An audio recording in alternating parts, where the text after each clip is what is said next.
All right, so we're getting ready for an adventure. Yes. You've brought some interesting phrases for traveling in English-speaking countries. Yeah. Looks like we've got everything from airport arrivals to navigating restaurants and even handling emergencies. Yeah.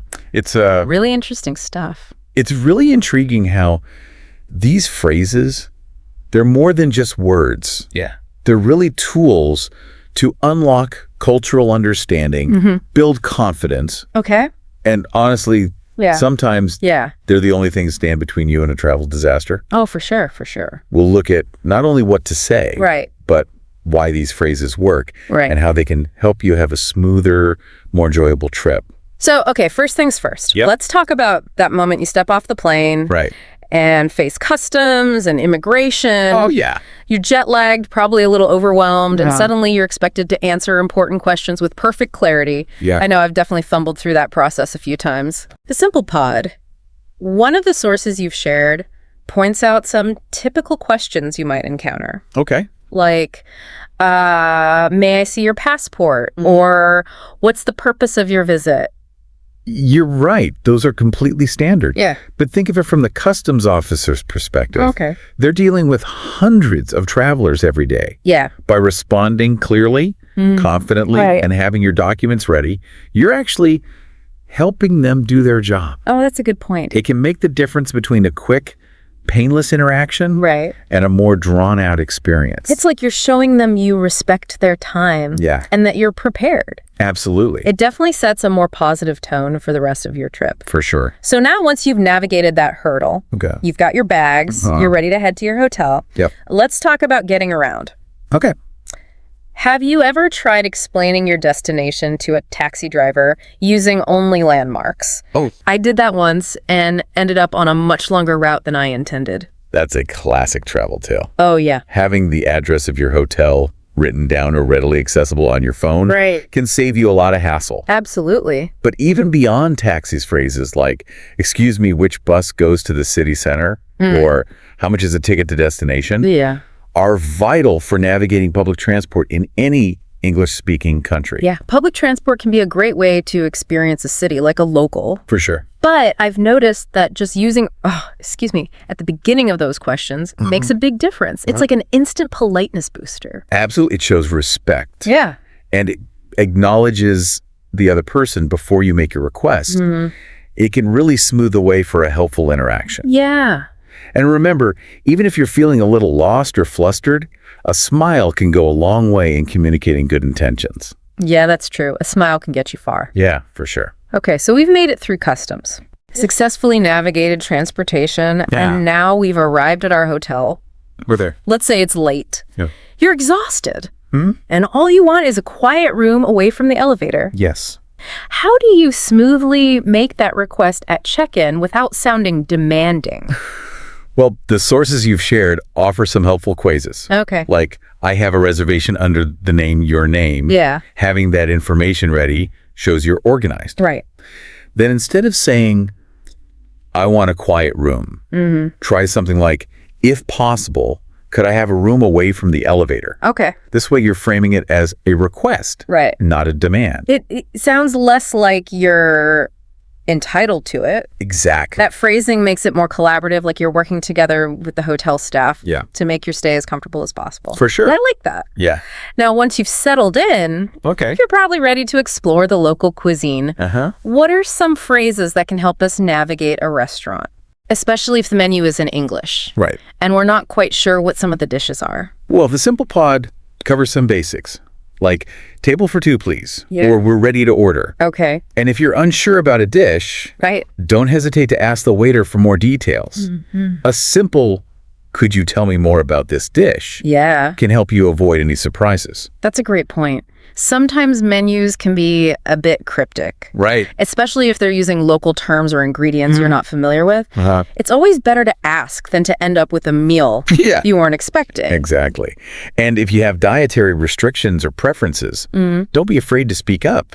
Right. Could I have this without onions? Yeah. Or do you have any vegetarian options? Yeah. Okay. Are phrases that can be easily adapted to most situations. Yeah. Speaking of adapting, Yeah.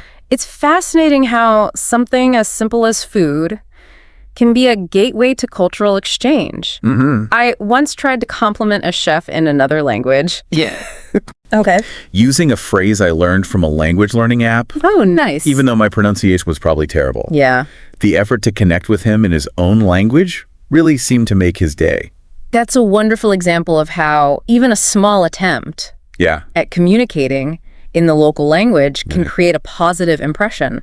Food often holds a special place in a culture's heart, Right. and expressing appreciation for their cuisine can open doors to deeper connections. Okay, so we've mastered airport arrivals, Okay. found our way around, checked into our hotel, Yep. and enjoyed some delicious local food. Right. Now it's time to explore. Yeah. But inevitably, in a new city, there comes a moment when you realize you have absolutely no idea where you are Yeah. or how to get back to your hotel. Oh, yeah. Getting lost is practically a rite of passage for travelers. It is. It can be frustrating, It can. but it's also an opportunity to test out those all-important phrases Okay. for asking directions. Excuse me, could you tell me how to get to landmark or location? Is a great starting point. And even if you don't speak the language fluently, Oh, having a map handy can be a lifesaver. You can point to where you want to go and ask, is it far from here? yeah. Or how long does it take to walk there? Exactly. It's amazing how much you can communicate Yeah. with gestures and a few basic phrases. Absolutely. And I'd add that learning a few directional terms like Right. north, south, east, and west Yeah. can be incredibly helpful when you're trying to follow directions. It's like having a compass in your head. Right. And while we all hope for smooth sailing on our travels, it's also wise to be prepared for the unexpected. Yeah. So let's shift gears and talk about handling emergencies. Okay. It can be unsettling to think about, but knowing some key phrases for those just-in-case scenarios Yeah. can give you a sense of control in a stressful situation. You're right. Preparedness is key. The Simple Pod highlights essential phrases for emergencies, such as, I need help. Call the police doctor. Yeah. Where is the nearest hospital? Okay. And I lost my passport. Right. These are phrases that everyone should have in their back pocket when traveling. Knowing those phrases is like having a safety net. Yeah. Even if you never have to use them, Uh-huh. just having them in your vocabulary can provide some peace of mind. For sure. Now, on a lighter note, Okay. no travel experience is complete without a little shopping for souvenirs. Oh, of course. Whether you're browsing a bustling market or a quaint boutique, Yeah. knowing how to ask about prices and maybe even haggle a bit can be part of the fun. The Source, English Travel Phrases for Beginners, provides some useful phrases for navigating the world of shopping. Okay. How much does this cost? It's a straightforward way to inquire about a price. But if you're in a culture where bargaining is customary, Right.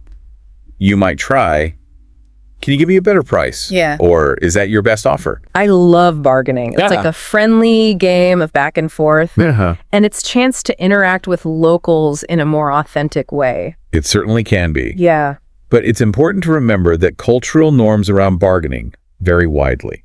Okay. What might be seen as playful banter in one country could be perceived as offensive in another. Right. So it's always a good idea to do a little research beforehand Yeah. and observe how locals interact before you jump into a bargaining frenzy. I learned that lesson the hard way once when I tried to haggle for a scarf in Morocco. Oh, really? I thought I was being charming and witty, Okay. but the vendor seemed genuinely offended by my approach. Well, even mishaps can turn into memorable travel stories. That's true. And the more you travel and interact with different cultures, the more you learn about those nuances of communication. Yeah, it definitely was a memorable experience, and it taught me a valuable lesson about cultural sensitivity. You know, it's amazing how even something as seemingly simple as shopping can be a window into a completely different way of life. Right. But at the end of the day, isn't that what travel is all about? Pushing ourselves outside of our comfort zones, encountering new perspectives, For sure. and embracing those moments of cultural exchange. Absolutely. Both the successful ones Right. and the not so successful ones. And these phrases, as we've been discussing, Right. are more than just tools for practical communication. Yeah. They're keys to unlocking those deeper connections and experiences when you make the effort to communicate even in a limited way. Yeah. You're showing respect curiosity, Right. and a willingness to engage with another culture. It's like building a bridge, right? Yeah. Even if you can only take a few steps across, you're still creating a connection. Oh, sure. And who knows what amazing discoveries await you on the other side. Precisely. As you venture out into the world. Armed with these phrases and an open mind, embrace the opportunity to learn to listen Right. and to connect with people from all walks of life. Yeah. You might be surprised by the friendships you forge, the stories you gather, Okay. and the ways in which your own perspective is broadened. That's a good point. Yeah, It's incredible how a few well-chosen words can make such a difference. it really is. So as we wrap up this deep dive into English for travel, I have to say I'm feeling inspired and ready for my next adventure. Awesome. I hope you are too. Remember, language is a powerful tool. It is. And even a basic grasp of English can open up a world of possibilities for travelers. Yeah. So go forth, explore, and don't be afraid to step outside of your comfort zone. Okay. Safe travels. Thanks for joining us.